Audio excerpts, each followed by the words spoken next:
अखिल भुवन जन्म स्थेम भंगा दिलीले बिनत विविध भूत भ्रात रक्षैक दीक्षे श्रुति शिरसि विदीप्ते ब्रह्मणि श्रीनिवासे भवतु मम परस्मिन् सेमुसे भक्तिरूप ज्ञानानन्दमयं देवं निर्मल स्फटिकाकृतिम् आधारं सर्वविद्यानां हयग्रीवमुपास्महे कृष्णाय वासुदेवाय हरये परमात्मने प्रणतक्लेशनाशाय गोविन्दाय नमो नमः। अखिल हेय प्रत्यानिक जगदैकतान श्वेतर समस्त वस्तुलक्षण असंख्य कल्याण गुणगणैक निलय भगवान पुरुषोत्तम को श्री चरण में वंदना गर्दै समस्त आचार्य पूर्वाचार्यहरूका श्री चरण में वंदना गर्दै गर्दै पुरुषोत्तम मास महात्म्य कथा श्रृंखला को हामी 18औं अध्याय में प्रवेश छौं। श्रद्धेय भक्तगण, हजुर को रेडियो रामेछापबाट यहाँहरू कथा श्रवण गर्दै हुनुहुन्छ। म यहाँहरूको सामनेमा यहाँहरू सँगसँगै छु र यहाँहरूले कथा श्रवण गरिरहनु भएको छ। यहाँहरूलाई सबभन्दा पहिले त बडा मनन गरेर चिन्तन गरेर कथा सुनिदिनु भएकोमा धेरै धेरै धन्यवाद ज्ञापन गर्दै आजका कथा प्रसंगलाई हामी अगाडि बढाइरहेका छौं। हामीले हिजोको प्रसंगमा सुनेका थियौं दृढधन्वा राजाको पूर्वजन्म वाल्मीकि ऋषिले बताउँदै हुनुहुन्छ। दृढधन्वा राजा पूर्वजन्म को हुनुहुन्थ्यो भनेर त्यसै प्रसंगलाई जोड्दै जोड्दै नारदजी सोध्दै हुनुहुन्छ भगवान नारायण ऋषिसँग कि हे भगवान दृढधन्वा महीपालम किमुवाच ततः परम। त्यस पछाडि राजा दृढधन्वाले के भन्नुभयो, के कस्ता कुराहरू भए र वाल्मीकि ऋषिले के कस्ता उत्तर प्रदान गर्नुभयो, यी सबै हजुरको मुखारविन्दबाट म सुन्न चाहन्छु।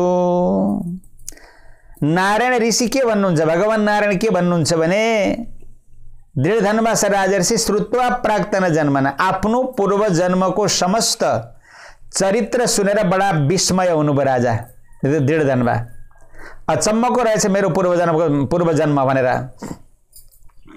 ब्रह्मस्तव बचो रम्य सुधाकल्पम नवम नवम। हे गुरुदेव, हे ब्राह्मण श्रेष्ठ, हजुरका मुखार बिन्दबाट निस्किएका जुन कथामृत हुन्, यी कथामृत सुनेर म कृतकृत्य भएँ। मेरो जीवन सफल भयो। तर पनि म तृप्त भएको छैन, किनकि भूयो बद ततः परम। यस पछाडि के भयो यी सबै बताउनुहोस्, किनकि हजुरका मुखार बिन्दबाट निस्केका नयाँ नयाँ भगवानका कथाले मेरो जीवन अत्यन्त आप्लावित भइरहेको छ। यसरी दृढधन्वा राजाले सोध्नु भएपछि वाल्मीकि ऋषि यसरी बताउन लाग्नु भनिकन सौनकादि गरेका 88,000 मुनिलाई सुत पौराणिकजी नैमिसारण्य नाम गरेका क्षेत्रमा बताउँदै हुनुहुन्छ पूर्व इतिहास चरित्र ल्याएर। यस्ता प्रकारले ती सुदेव नाम गरेका ब्राह्मणले विलाप गर्नुभयो। विलाप गर्दै त्यही पुत्र शोकमा अत्यन्त तपायमान हुनुहुन्थ्यो, सन्तप्त हुनुहुन्थ्यो पुत्र शोकमा। अकाल जलदो भ्यागाद दुर्लभ, भ्यागाद अत्यन्त दुर्लभ हो यो। अकालमा समय बिना नै पानी पर्नु पर्ने समय, बर्खामा वर्षा हुनुपर्ने तर बिना बर्खा नै वर्षा भयो, पानी पर्यो, बिना समय आकाशबाट पानी बर्स्यो। वायु बहे, हावा चलो, पृथ्वी कंपायमान भइन्, बडा विचित्र भयो। 1 महिना पर्यन्त ब्राह्मण आकाशबाट परेको पानीमा स्नान गर्दै त्यही पुत्र शोकमा, पुत्र कसरी जीवित हुन्छ, कसरी माने यो पुत्र गयो, यसै चिन्तामा रहनुहुन्थ्यो। पुत्रका शोक रूपी अग्निमा तापित हुनुभएका ब्राह्मण न पपौ बुबुजे चैव पुत्र पुत्र इति ब्रुवन्। 1 महिना पर्यन्त न अन्न खानुभयो न जलपान गर्नुभयो। हे पुत्र भनेर विलाप गर्दै गर्दै 1 महिना व्यतीत भयो। संयोग वश श्री कृष्ण बल्लभो मास शोभवत पुरुषोत्तम। संयोगवश ब्राह्मणलाई यो पुरुषोत्तम महिना हो, म पुरुषोत्तम महिनामा आकाशबाट वर्षेको जलमा स्नान गर्दैछु भन्ने पनि होइन। केवल पुत्र शोकमा डुब्नु भएका ब्राह्मण पुरुषोत्तम महिना परेको रहेछ, 1 महिना पर्यन्त पानी पनि पर्यो, 1 महिना पर्यन्त पुत्रको शोकमा त्यही जलमा भिजेको भिजै गर्नुभयो। पुरुषोत्तम भगवान हुनुहुँदो रहेछ, महिना रहेछ त्यो। अजानतोपि तस्यासित पुरुषोत्तम सेवनम, नजानिकन 1 महिना पर्यन्त पुरुषोत्तम भगवानको सेवा गर्नुभयो हैन। 1 महिना व्यतीत भयो, बादल वर्षिन छोडे, अत्यन्त 1 महिना पछाडि सुन्दर मुरलीधर भगवान नवीन जलदश्यामो वनमाला विभूषित, नयाँ जल वर्षण गर्ने सुन्दर मेघ जस्तो वनमाला धारण गर्नुभएको हैन। पञ्चविग्रथिता माला वनमाला प्रकृत, 5वटा पुष्पद्वारा ग्रथित भएको मालालाई वनमाला भनेर भनिन्छ हैन। त यस्ता सुन्दर सुन्दर वनमाला लगाउनु भएका मुरलीधर भगवान जगन्नाथ भगवान उत्पन्न हुनुभयो। पानी वर्षन छोडो, ब्राह्मणले देख्नुभयो भगवान पुरुषोत्तमलाई हैन। सहसाङ्क गतम पुत्रम देही भुवि निधाय च, पुत्रलाई त्यो मृत पुत्रलाई 1 महिना पर्यन्त हातमा मरेको पुत्रको लास लिएर बस्नुभएका ब्राह्मण भुइँमा पुत्र राख्दै मेरो पुत्रलाई माने जीवन दान दिनुहोस्, मेरो पुत्रलाई बचाइदिनुहोस्, मेरो पुत्रलाई बचाइदिनुहोस् भनिकन भगवानका सामने नमस्चक्रे दण्डवत श्री हरिमुदा, भगवानका श्री चरणारविन्दमा ब्राह्मणले दण्डवत प्रणाम गर्नुभयो। भगवान छक्क पर्नुभयो हेरेर, मधुर वाणीमा भने भगवान कृष्ण एव श्री कृष्ण एव शरणम ममास्तुति विचिन्तय, मेरो भगवान हजुरभन्दा परतिर कोही पनि छैन, शरण हजुर शरणागत हुनुहुन्छ, मेरो शरण ग्रहण हजुरभन्दा परतिर कोही पनि छैन भनेर भगवानका श्री चरणारविन्दमा आफ्नो शिर झुकाउँदै दण्डवत प्रणाम गर्दै ब्राह्मण विलाप गर्न लाग्नुभयो। भगवान भनी बक्सिन्छ, भो भो सुदेव धन्योसी भाग्यवान साम्प्रतम भगवान, तपाईँ धन्य हुनुहुन्छ हैन। तपाईँको भाग्यको वर्णन गर्न कोही पनि समर्थ छैन त्रिभुवनमा। तपाईँको भाग्यको वर्णन गरेर संसारमा कसैले सक्दैन। सुन्नुहोस्, म तपाईँलाई एउटा कुरा भन्दैछु, किनकि 12 सहस्रायुर पुत्रास्ते बबिता दिज, 12,000 वर्ष तपाईँको पुत्रको आयु हुनेछ अब हैन। 12,000 वर्षसम्म, 12 वर्षमा मृत्यु हुने आशीर्वाद प्राप्त भएको थियो, 12 वर्षमा मृत्यु भयो तपाईँका पुत्र जलमा डुबेर, यस्तो भाग्य थियो।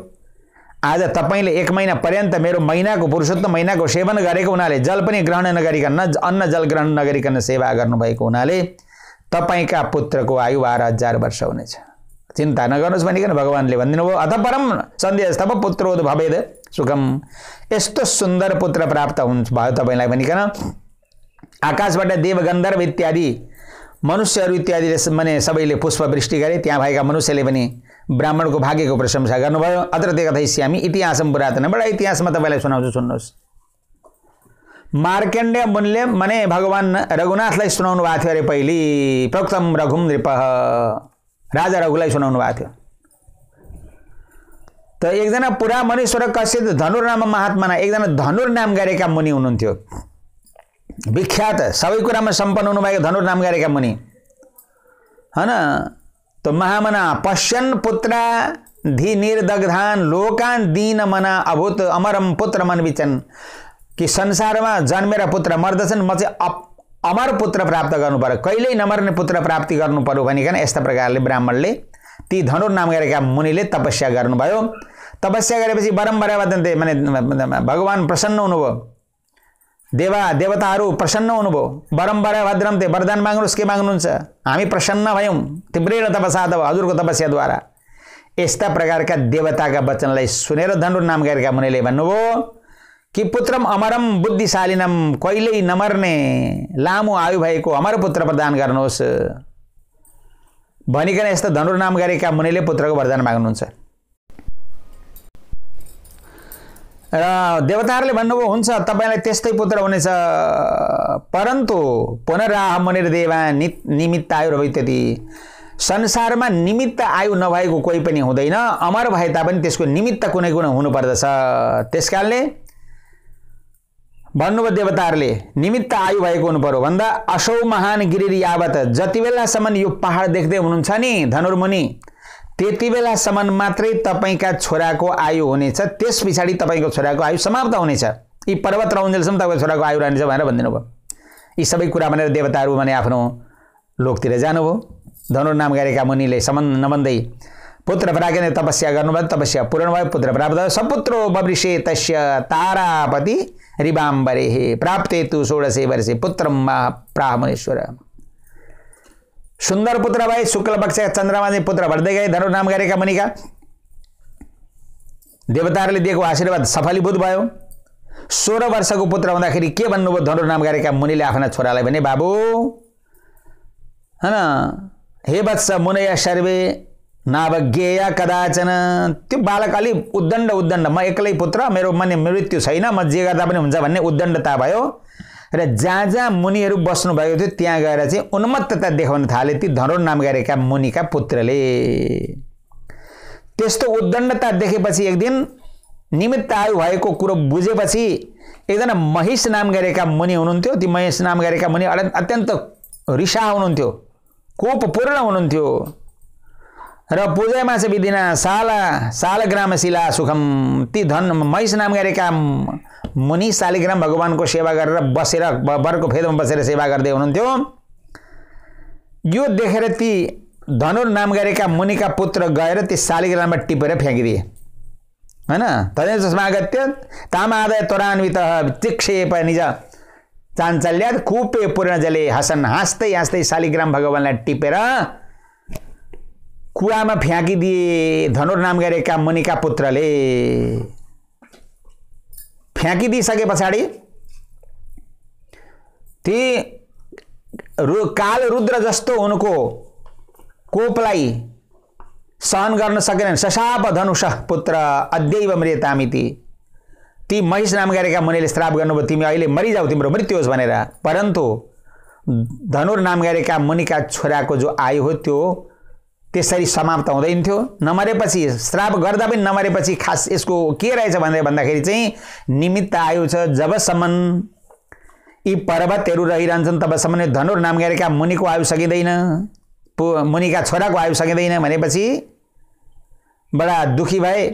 दुखी भएपछि धेरै धेरै भैँसीहरू भने रागा उत्पन्न गरेर ब्राह्मणले, ती महिष नाम गरेका ब्राह्मणले मुनिले रागाहरू उत्पन्न गरेर त्यो पहाडलाई धुलो पिठो बनाइदिएपछि पहाड समाप्त हुने बित्तिकै ती धनुर नाम गरेका मुनिका पुत्रको मृत्यु भयो। आफ्ना पुत्रको मृत्यु भएपछि धनुर नाम गरेका मुनि पनि दुखी हुनुभयो। एवं अठात् पुत्राय न सुखम यान्ति कुत्रचित। यस कारणले सुनाउँदै हुनुहुन्छ संसारमा पुत्रले सुख त हुँदैन, यो केवल मान्छेलाई भान मात्रै भएको। छोराले सुख मिल्दथ्यो यदि भने टन्टा हजारौं किन। छोराले सुख मिल्ने भए संसारमा मान्छेले टन्टा गर्नुपर्ने थिएन। रै पनि पुरुषोत्तममा वैनत्य यो दत्त, तपाईलाई त माने गरुडजीले प्रदान गर्नुभएको स्वयं भगवान आएर तपाईको पुत्रलाई 12,000 वर्षको आयु प्रदान गर्नुभयो। किनभने पुरुषोत्तम महात्म्याद प्रसन्नेन तया नग। पुरुषोत्तम भगवान प्रसन्न भएर स्वयं पुरुषोत्तम भगवान आएर तपाईको पुत्रको आयु लामो बनाइदिनु भयो। तपाईको गारस्थजीमा अत्यन्त माने खुश सुखमय अब बित्ने छ। 1000 दिव्य 12,000 वर्ष पर्यन्त तपाईले पृथ्वी तल पनि भोग्नु गर्न पाउनुहुनेछ र तपाईका छोरा पनि हुनेछन् भने यस्ता प्रकारले पूर्व जन्मको राजा दृढधर्मको पूर्व जन्मको त्यही सुनाउँदै हुनुहुन्छ। अहिले तिनै पुरुषोत्तम नाम गरेका महिनाको तपाईले 1 महिना पर्यन्त पानी पनि अन्न पनि नखाइकन सेवन गरेको हुनाले चक्रवर्ती भविष्यसी द्विजोत्तम। त्यति बेलै भनेको थियो तपाईलाई भगवानले, तपाई चक्रवर्ती राजा बन्नुहुनेछ, विख्यात अत्यन्त समृद्धवान राजा बन्नुहुनेछ, सबै कुरा भने समृद्ध हुनेछ तपाईको घरमा। संवत्सराण भएतम राज्यम भोक्ष्य पार्थिम। अनेक वर्षौं अनेक सैकडौं वर्षसम्म तपाईले राज्यको भोग गर्नुहुनेछ। अव्याहत बल ऐश्वर्य, कहिले नाश नहुने बल ऐश्वर्य यी सबै पनि प्राप्त हुनेछन्। गौतमी नाम गरेकी सुन्दरी तपाईकी अर्धाङ्गिनी महिषी पत्नी हुनेछन्। पति सेवामा अत्यन्त रत निरत रहनेछन्। सदा सर्वदा पतिले भनेको कुरालाई स्वीकार गर्नेछन्। गुणसुन्दरी नाम हुनेछ। यस्ता प्रकारका पुत्र हुनेछन् तपाईका भनेर त्यति बेलै तपाईले अत्यन्त दुर्लभ वरदान प्रदान गरेको हुनाले आज तपाईले सुन्दर यो राज्य प्राप्त गर्नुभएको छ र जुन सुखदेव नाम गरेका तपाईँका पुत्र थिए 12,000 वर्षको आयु प्राप्त भएपछि सुखदेव पनि खुसी भए।